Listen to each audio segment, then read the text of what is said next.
안면수심 현장 검증. 딸 친구를 살해 유기한 어금니 아빠 이영학에 대한 현장 검증이 오늘 오전 비가 부슬부슬 내리는 가운데 진행이 됐습니다.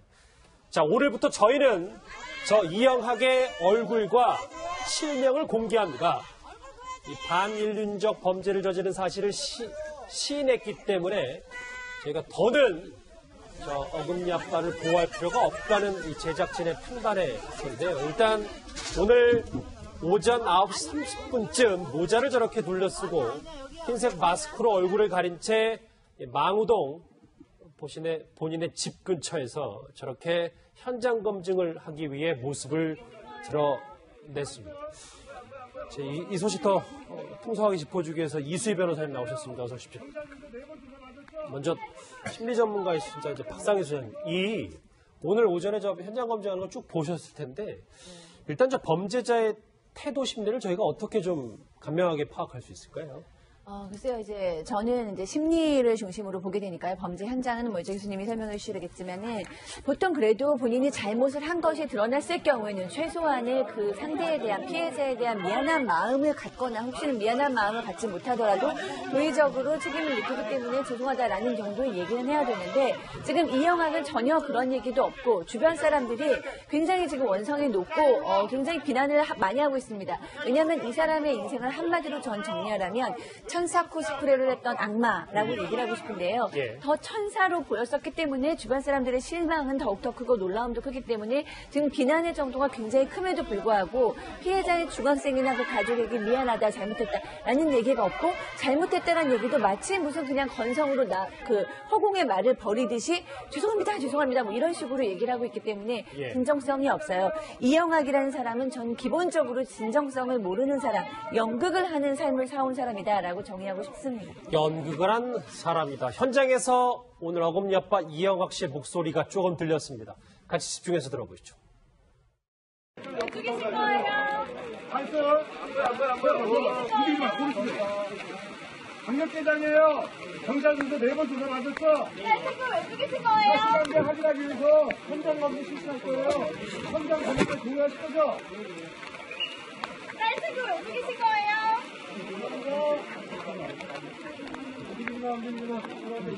네, 김 교수님 현장에 계실 때 사실 현장 검증 많이 참여하셨을 텐데 이영학이 굉장히 덤덤하게 그 살해 현장을 재현했다는 거예요. 저희가 어떻게 볼 수 있을까요? 저 사람은 지금 조금 전에 우리 박상희 소장님 말씀하신 것처럼 죄책감이 없는 것 같아요.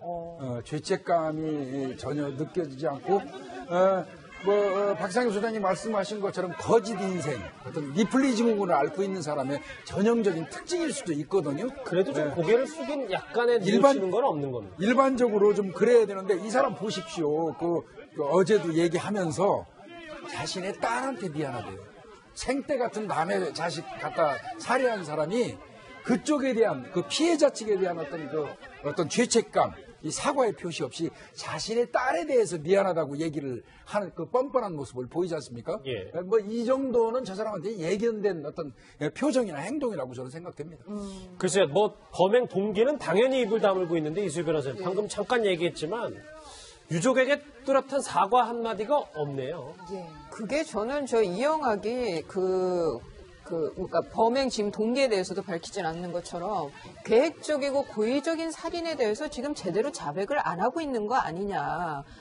본인이 그런 걸 다 자백을 했을 때에 비로소 좀 그 피해자에 대한 그 죄책감과 미안함이 나올 수 있는 거 아닌가. 그러니까 피해자에게 저런 죄책감 아니면 겉으로라도 미안하다, 죄송하다라는 말조차 안 하고 있는 거는 결국 본인의 범행에 대해서 제대로 지금 자백할 생각이 없다. 그렇게 저는 보입니다.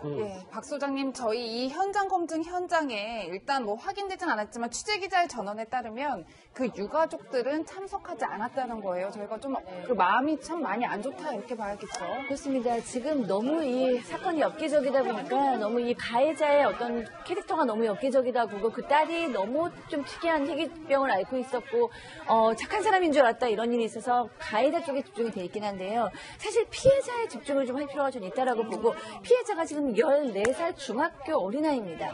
우리가 여태까지 만약에 중학생이나 뭐 초등학생이나 이런 어떤 어린 친구들이 이런 말 못한 잘못 하나도 없이 이렇게 의문 사망을 했다라고 얘기하면 굉장히 국민들이 분노하고 안타까워하고 이럴 텐데요. 지금 사실은 이제 피해자가 왜 죽었는지 무슨 잘못을 했는지 어떻게 사망했는지 전혀 알려지지 않고 있어요.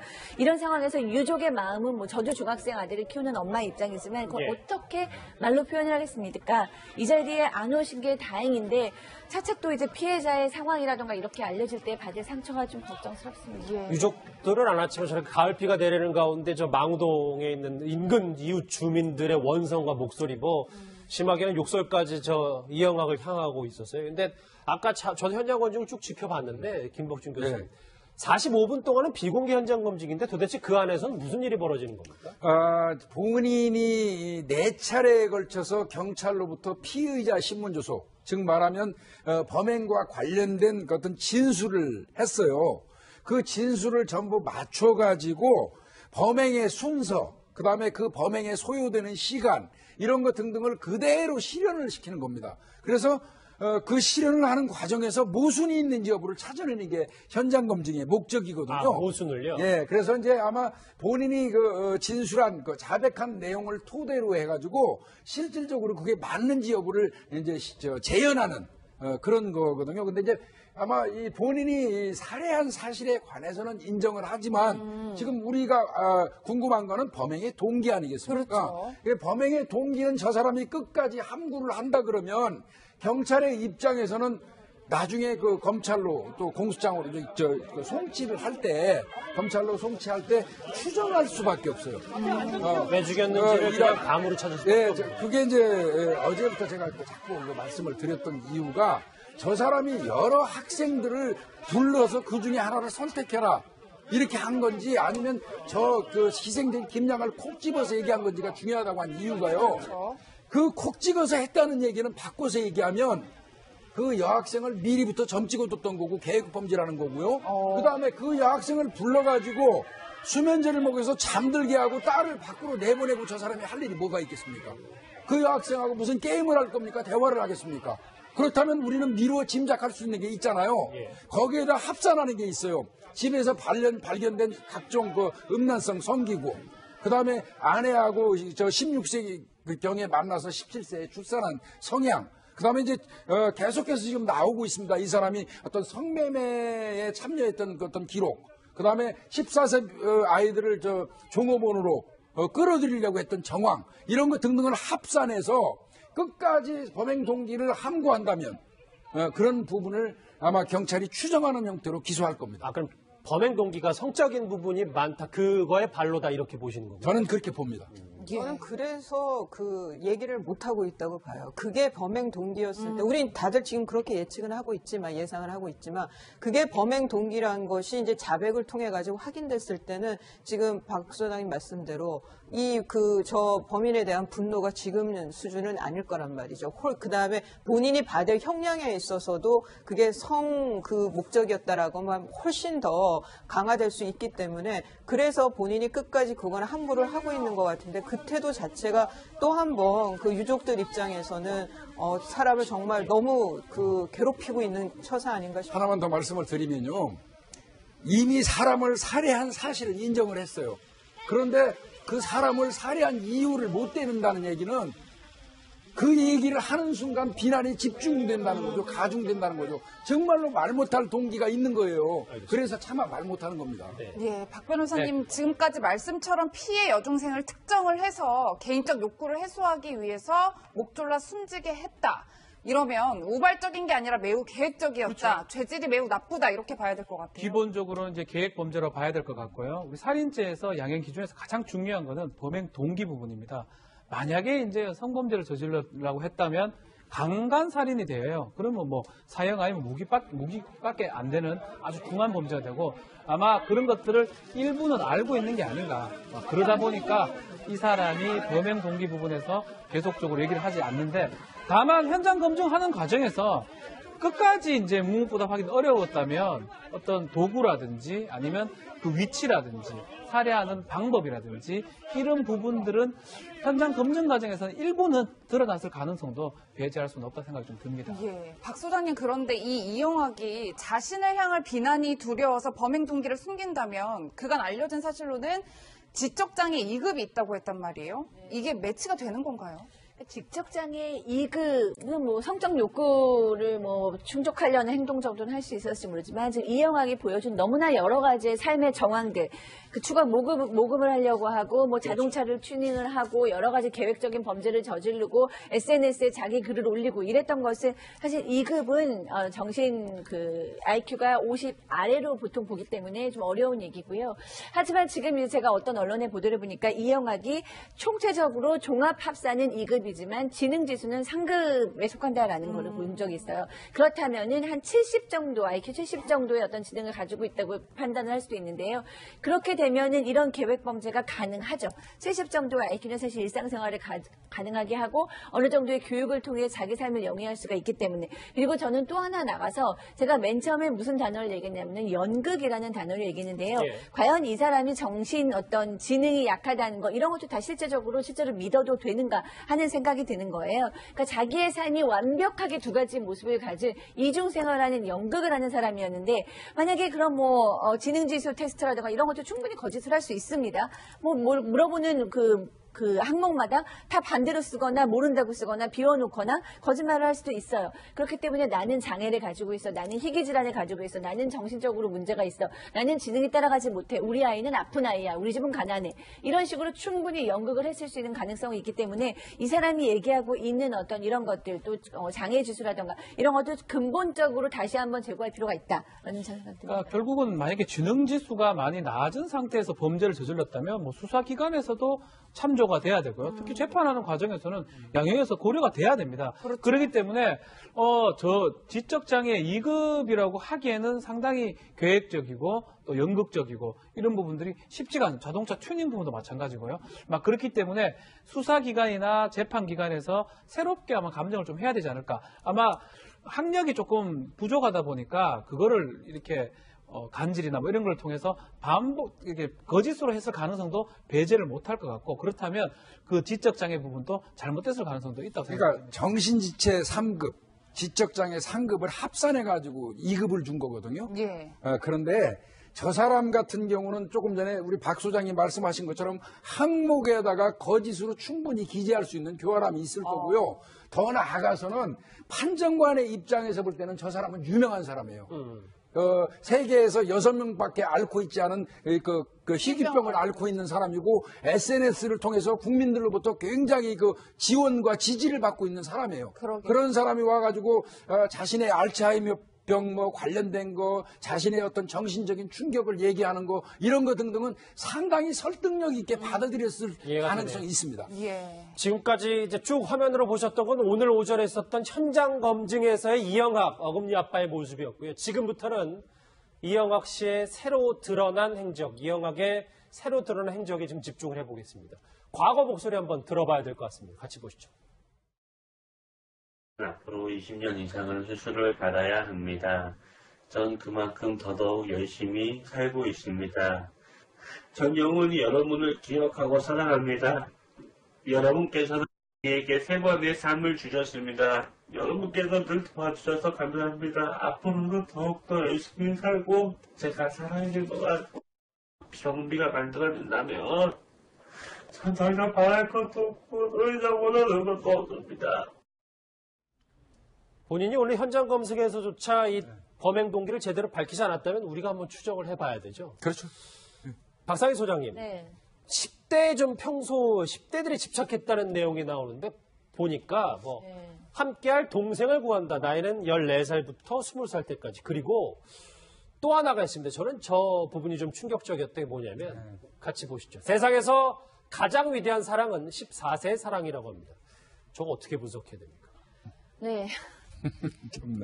일단은 지금 피해자 아이도 14세였죠. 그러니까 이제 정말로 맨 처음에 저 사람이 천사인 줄 알았을 때는 이 사람은 뭔가 어린 딸의 마음의 아픔에 얼굴의 아픔까지도 너무나 공감해서 우리 이 아연이를 비롯한 어린 아이들의 아픔을 공감해 주세요. 나는 공감하고 있습니다라는 메시지를 읽었는데 지금 보니까 정말 소름이 쩍쩍 끼치는데요. 일단은 우리가 소외성애자들이라고 얘기하죠. 소아성애 기호증이라고 얘기합니다. 그러니까 사춘기 어떤 쯤의 아이들에게 성적인 대상으로서 욕구를 느끼고 그것을 풀기 위해서 행동을 하는 사람들인데요. 이 사람이 지금 해온 행동들이라거나 지금 이번 사건을 보면은 소아성애자일 가능성이 굉장히 높습니다. 20세 미만의 여성. 보통 우리가 아무리 성적인 얘기를 해도 20세 미만이면은 중학교, 고등학교에 다니고 있는 학생들이에요. 어떻게 이런 20세 미만의 아이들에 대해서 저렇게 노골적인 어떤 관심을 나타내고 그리고 양아 오빠라는 본인은 36세인데 건강한 양아 오빠다라고 해서 온몸을 다 문신으로 새겼는데 저는 저 사람이 굳이 왜 문신한 몸이라던가 외제차라던가 부유해 보이는 어떤 것들을 SNS에 왜 올렸을까? 왜냐하면 본인의 어떤 이중 생활을 들킬 수 있는 부분인데 굳이 왜 자기의 SNS에 저런 사진들을 올렸을까가 궁금했는데 이제 와서 보면 그러니까 어떤 성적인 욕구를 가지고 본인이 생각했을 때 자기한테 관심을 끌 수 있는 어떤 여성들에게 자기를 어필하려는 것이었죠. 네. 예, 그렇다면 김 교수님 이영학이 이 피해 여중생을 이미 오래전부터 범행 대상으로 선정을 했고 자신의 이런 욕구를 해소하기 위해 집으로 불러들였다. 저희가 이렇게 볼 수 있는 건가요? 그렇습니다. 왜 제가 자꾸 여러 사람 있는 중에서 운이 없게 이 아이가 걸려들은 게 아니냐고 얘기를 하는데 저는 아니라고 그랬지 않습니까? 그 이유는 저는 그렇게 보고 있어요. 무작위 범죄, 무동기 범죄라고 그러죠. 무동기 범죄. 길거리에서 지나가는 사람들을 대상으로 해서 마구제비로 어떤 흉기를 그러니까 무동기 묻지마 범죄라고 그래요. 무작위 범죄라고도 하고. 그런 사람들인 경우는 좀 다를 수 있어요. 그렇지만 이 경우는 그 경우가 아니에요. 그렇다면 어떠한 형태로건 이 사람은 범행의 타겟으로 삼는 대상으로 삼는 사람하고 어떤 인연이 있는 겁니다. 여태까지 그렇지 않은 사례는 거의 없었어요. 그렇기 때문에 그 전에라도 이 집에 왔다 갔을 확률이 있고 이 피해자에 대한 어떤 정보를 취득하고 있을 거라고 저는 생각을 했기 때문에 그런 거고요. 또 김양을 딱 타겟 삼아서 그 아이를 불러와 하고 얘기를 했다는 거는 그 사람의 목적을 얘기하기 때문에 그렇습니다. 그래서 중요하다고 판단한 겁니다. 이수희 변호사님, 저희가 너무 아직 단정을 질 수는 없고, 지금까지 나왔던 여러 정황들은 개인적인 성적 욕구를 풀기 위해서 그 14살짜리 피해 아이를 그렇게 말도 안 되는 처참하게 살해하고 유기했다라고.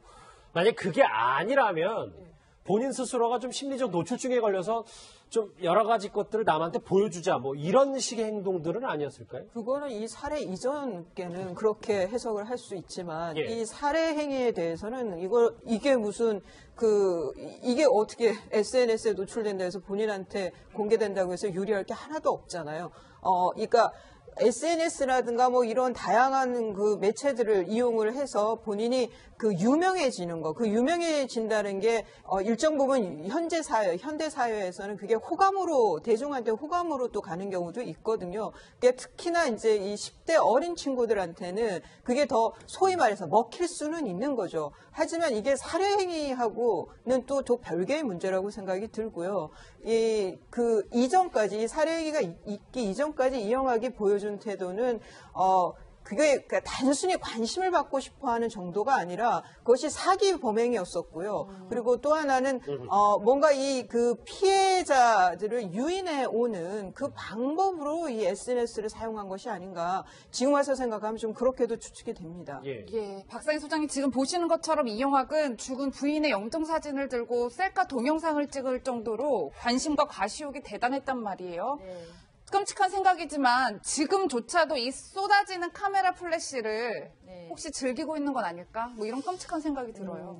이제 지금 본인이 살해를 했다는 게 밝혀졌기 때문에 지금 와서 이제 카메라 플래시를 즐기고 있다까지는 저는 조금 많이 나갔다는 생각이 들지만 아까 얘기하신 것처럼 그 전의 행동은 굉장히 다분히 노출하는 것을 즐기고 스포트라이트를 즐기는 그의 모습이 이제 보이는 거죠. 일종의 관심을 받아본 사람입니다. 이 사람은. 본인이 쇼를 하면 대중이 나에게 관심을 주고 그것은 나의 이득으로 연결된다라는 어떤 경험이 있는 사람인 거죠. 착한 척하고 멋있는 척하고 부정애가 많은 아빠인 척하고 부부관계가 좋은 척하고 이렇게 쇼를 하면 정말 훌륭한 사람이다라는 찬사와 함께 모금 돈도 주어진다는 거죠. 그러니까 그것을 10년 넘게 15년가량을 해왔던 사람입니다. 그러니까 어떻게 하면 대중의 마음을 움직일 수 있는지를 은연중에 깨달은 사람이라고 볼 수 있고요. 이제 아까 인격장애라는 어떤 그 자막이 나왔는데요. 저는 이 사람 굉장히 복합적인 인격장애를 가지고 있다. 복합적인 인격장애. 기본적으로 연극성 인격장애도 있고요. 그 다음에 하는 행동들을 보면 반사회적인 인격장애 있습니다. 그 다음에 굉장히 자기중심적으로 모든 걸 다 해결하는 측면에서는 자기애적 성격장애도 있습니다. 그러니까 여러 가지 것들이 굉장히 성격으로 굳어버릴 정도로 심각한 어떤 정신적인 증상이 복합적으로 나와서 정말 어떻게 보면은 세계 유래사상 이렇게 극단적인 천사의 모습과 악마의 모습을 보여준 사람이 있을까라는 생각이 들 정도로 정말 이렇게 쇼를 하면서 인생을 살았던 것이죠. 아까 잠깐 자막에 이영학이라고 나갔었는데 여러분들 지금 TV 키신 분들은 저 사람이 누구야 할 수도 있었어요. 어금니 아빠 이모 씨가 오늘부터 저희가 실명 공개해서 이영학으로 얘기를 하고 있습니다. 박준 변호사. 뭐 중고차 거래의 달인이다. 자동차 튜닝도 정말 잘한다라는 얘기 많았는데 애견 교배에도 상당한 조회가 있었다. 그러니까 이게 문제예요. 중고 거래 카페에 이제 해가지고 뭐 교배를 한다든지 뭐 아니면 중고차 거래를 하는 것들을 이제 얘기를 하는데 지금 보면 이 장모는 장모끼리 사실 쉽지 않는 말이거든요. 단모 짧은 그 털은 단모끼리 교배를 해야 되고 분양 가격 때문에 부모 한쪽이 단모일 경우는 믹스견 자체는 이 닥스훈트폰종이 할 수 없다. 이게 사실 전 무슨 말인지 잘 모르는데 저거는 기본적으로 IQ가 우리가 지적장애 2급이라고 했을 때 일반적으로는 뭐 35에서 60, 뭐 50 이하라고 지금 보는데 저 정도의 문장을 구사하고 저 정도의 문장을 이해하면서 남들한테 설득시킨다고 가정했을 때 또 중고거래차 하면서 계약서 같은 걸 작성하고 있거든요. 봤을 때는 지적장애 2급이라고 보기에는 아니면 뭐 지금 말한 것처럼 두 개 합쳐서 뭐 됐으면 됐다고 하더라도 IQ가 낮아서 2급 되는 경우는 아니라고 보는 게 맞아 보입니다. 이수희 변호사님 지금 뭐 어쨌든 범행 동기는 명확하게 나오지 않았으나 주변 정황 등을 보면 이제 추측은 할 수 있는 상태고 또 복지 카드를 보면 분명하게 지금 지적장애 2급이긴 하나 또 주변 정황들을 보면 아니란 말이에요. 이게 명명백백하게 밝혀지겠죠.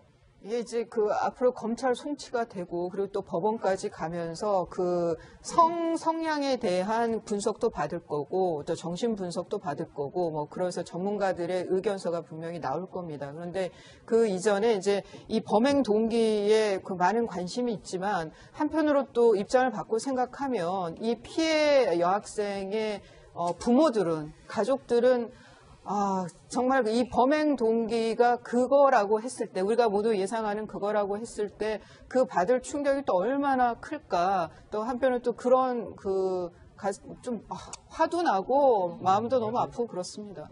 이게 이제 결국은 자백을 할지 안 할지는 모르겠지만, 그래도 이 딸의 어떤 진술이 중요할 것 같아요. 딸이 드링크도 같이 줬고, 유기한 가정에서도 이제 함께 했기 때문에 구속영장까지 청구가 됐는데 딸이 어느 정도는 예상을 좀 했지 않을까. 딸의 진술을 좀 봐야 될 것 같고요. 특히 이제 SNS 통해서 다른 여성들을 했다면 제3의 어떤 참고인이라든지 목격자 진술을 통해서 어느 정도 확보한 다음에 뭐 감정이라든지 한다면 범행 동기 내지 범행의 성향 같은 것도 파악이 가능할 것으로 봅니다. 지금까지는 오늘 현장 검증과 함께 전혀 이해할 수 없는 일단 어금니 아빠 이영학에 집중해봤다면 사실 딸 문제도 저희가 많이 얘기를 안 해서 그렇지 좀 부자연스러운 게 많아서요. 저 그날 행적에 대해서 다시 한번 얘기하자면 김복준 교수 상식적이지 않은 부분 그리고 본인이 진술한 부분과 조금씩 엇박자나는 게 분명히 있긴 있잖아요. 있습니다.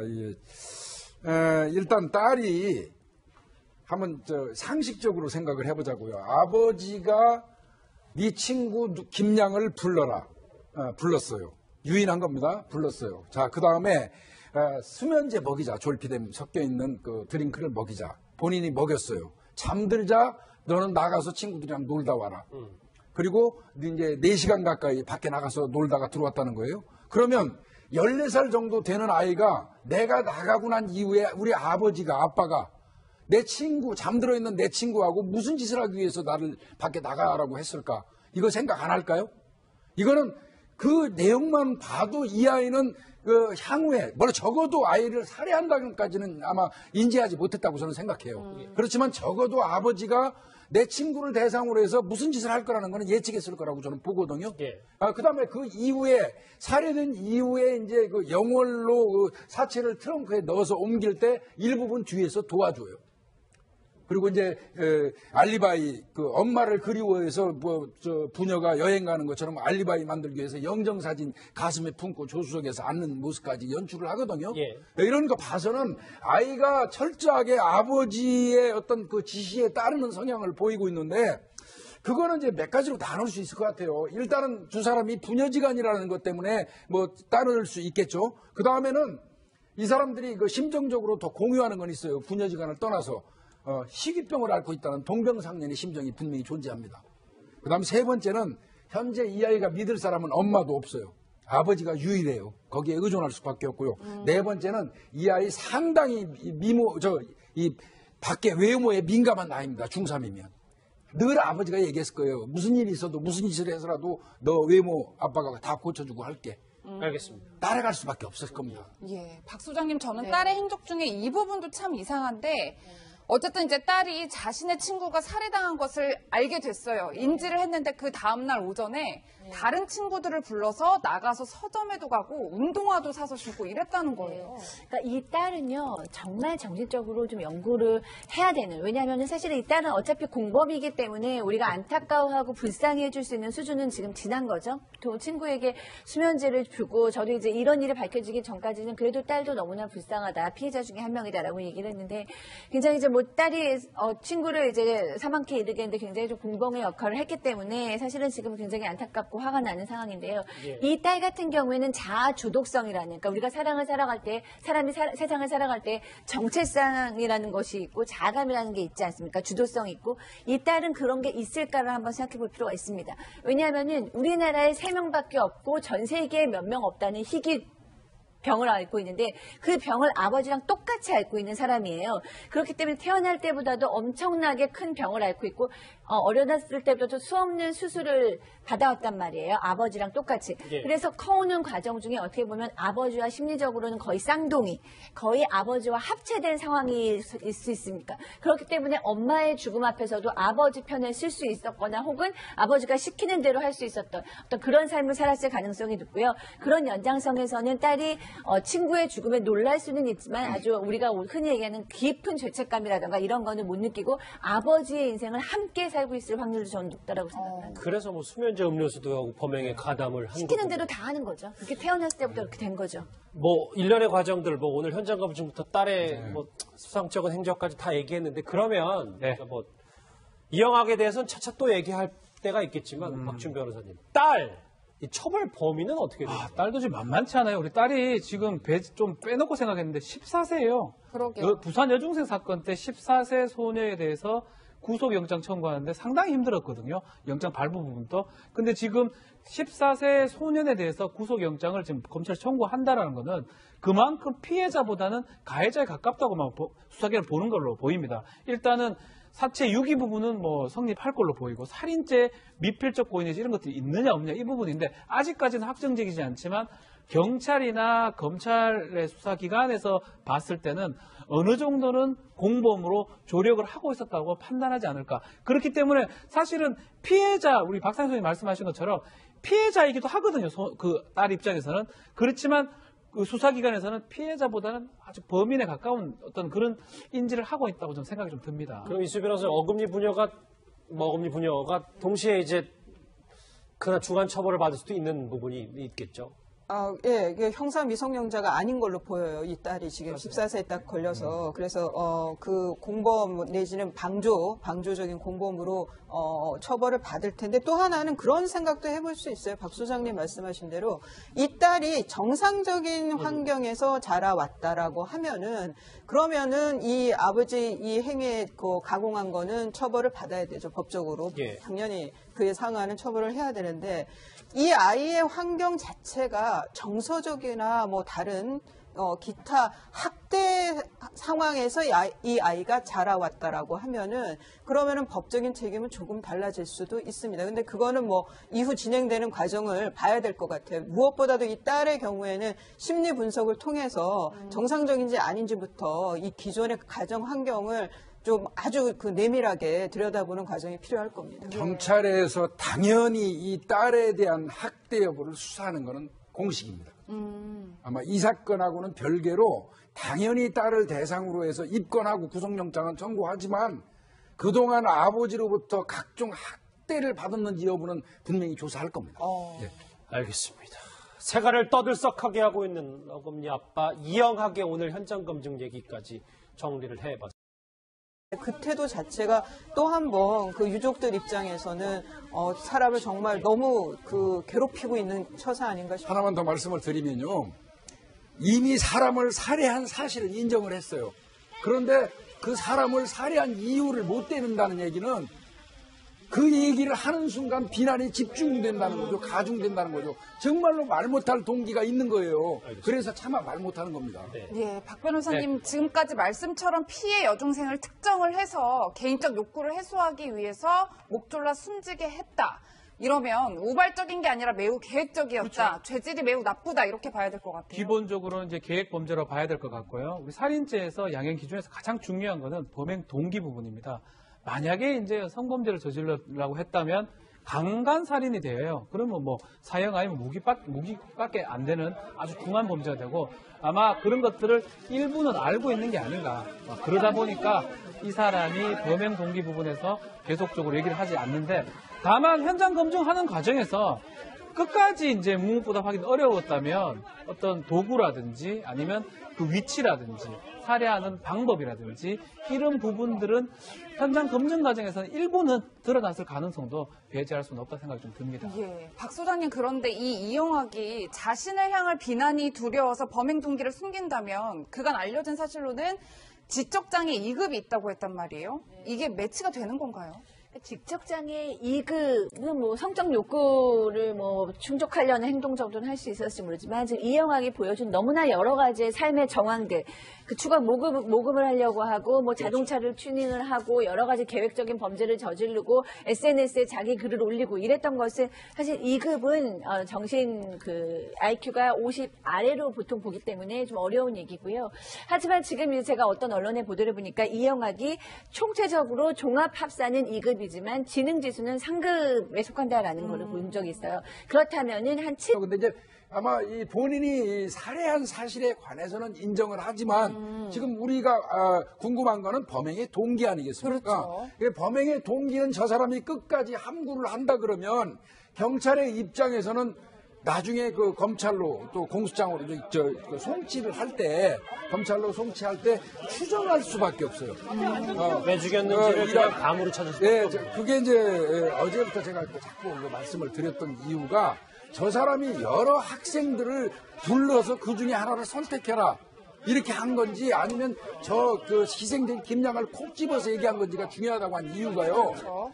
그 콕 찍어서 했다는 얘기는 바꿔서 얘기하면 그 여학생을 미리부터 점 찍어뒀던 거고 계획 범죄라는 거고요. 그 다음에 그 여학생을 불러가지고 수면제를 먹여서 잠들게 하고 딸을 밖으로 내보내고 저 사람이 할 일이 뭐가 있겠습니까? 그 여학생하고 무슨 게임을 할 겁니까? 대화를 하겠습니까? 그렇다면 우리는 미루어 짐작할 수 있는 게 있잖아요. 거기에다 합산하는 게 있어요. 집에서 발견된 각종 그 음란성 성기구. 그 다음에 아내하고 16세 경에 만나서 17세에 출산한 성향. 그 다음에 이제 계속해서 지금 나오고 있습니다. 이 사람이 어떤 성매매에 참여했던 어떤 기록. 그 다음에 14세 아이들을 종업원으로 끌어들이려고 했던 정황. 이런 거 등등을 합산해서 끝까지 범행 동기를 함구한다면 그런 부분을 아마 경찰이 추정하는 형태로 기소할 겁니다. 그럼 범행 동기가 성적인 부분이 많다. 그거의 발로다 이렇게 보시는 건가요? 저는 그렇게 봅니다. 저는 그래서 그 얘기를 못하고 있다고 봐요. 그게 범행 동기였을 때, 우린 다들 지금 그렇게 예측은 하고 있지만, 예상을 하고 있지만, 그게 범행 동기라는 것이 이제 자백을 통해가지고 확인됐을 때는 지금 박 소장님 말씀대로 저 범인에 대한 분노가 지금 수준은 아닐 거란 말이죠. 그 다음에 본인이 받을 형량에 있어서도 그게 목적이었다라고 하면 훨씬 더 강화될 수 있기 때문에 그래서 본인이 끝까지 그거는 함부를 하고 있는 것 같은데. 사람이다. 현장에서 오늘 어금니 아빠 이영학 씨의 목소리가 조금 들렸습니다. 같이 집중해서 들어보시죠. 왜 죽이신 거예요? 안 써요? 안 보여. 움직이지 마, 강력대장이에요. 경찰분들 4번 조사 받았어. 딸친구 왜 죽이신 거예요? 사실관계 확인하기 위해서 현장 검증 실시할 거예요. 현장 검증을 중요하실 거죠? 딸친구 왜 죽이신 거예요?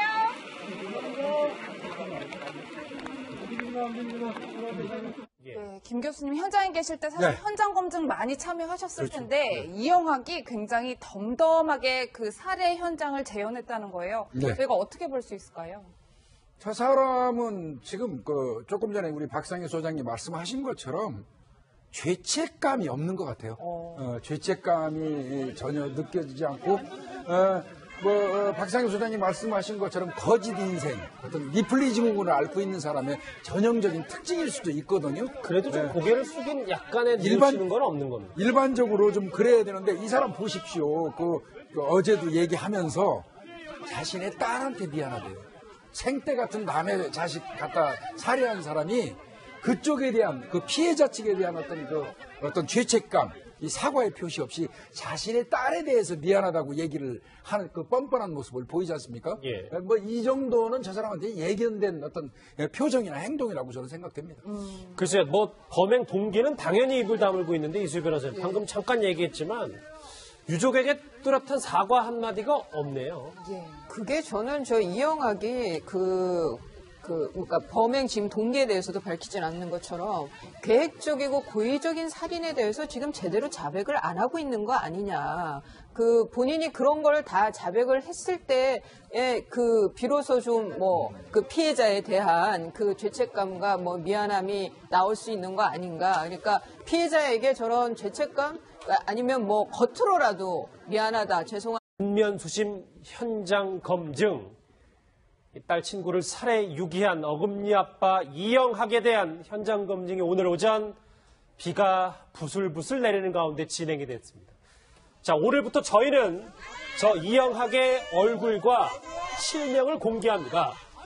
이 반인륜적 범죄를 저지른 사실을 시인했기 때문에 저희가 더는 저 어금니 아빠를 보호할 필요가 없다는 이 제작진의 판단의 텐데요. 일단 오늘 오전 9시 30분쯤 모자를 저렇게 둘러쓰고 흰색 마스크로 얼굴을 가린 채 망우동 본인의 집 근처에서 저렇게 현장 검증을 하기 위해 모습을 드러냈습니다.